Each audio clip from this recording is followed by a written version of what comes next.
Russian കൂലി പട്ടാളത്തിൽ കുടുങ്ങിയ തൃശൂർ സ്വദേശി മരിച്ചു. ബിനിലാണ് മരിച്ചത്. യുദ്ധമുഖത്ത് ബിനിലിനെ മുന്നണി പോരാളിയാക്കി റഷ്യ നിയമിച്ചിരുന്നു. യുദ്ധമുഖത്ത് വെടിയേറ്റാണ് ബിനിലിൻ്റെ മരണം. വീണ്ടും ആനന്ദിലേക്ക് പോകുന്നു.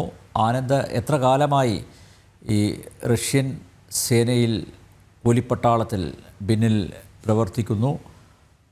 എപ്പോഴാണ് മരണപ്പെട്ടത്? എന്താണ് വിശദാംശങ്ങൾ ആനന്ദ്?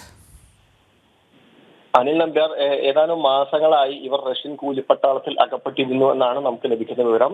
ഇയാൾ മാത്രമല്ല, തൃശൂർ സ്വദേശികളായ രണ്ടുപേർ, അതായത് ഇപ്പോൾ അന്തരിച്ച ബിനിലും ജെയിനിനും യുദ്ധമുഖത്തെ മുൻനിര പോരാളികളാക്കിയിരുന്നു റഷ്യ.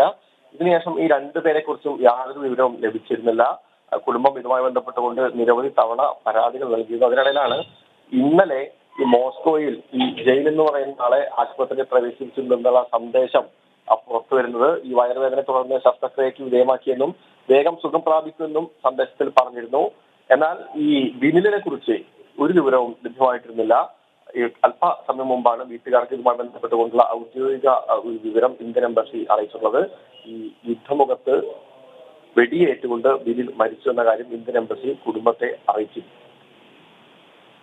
റഷ്യൻ കൂലിപ്പട്ടാളത്തിൽ കുടുങ്ങിയ തൃശൂർ സ്വദേശി മരിച്ചു. ബിനിൽ ആണ് മരിച്ചത്. യുദ്ധമുഖത്ത് ബിനിലിനെ മുന്നണി പോരാളിയാക്കി റഷ്യ നിയമിച്ചിരുന്നു. യുദ്ധമുഖത്ത് വെടിയേറ്റാണ് ബിനിലിൻ്റെ മരണം. ആനന്ദ് പുത്തൂരാണ് വിവരങ്ങൾ നൽകിയത്.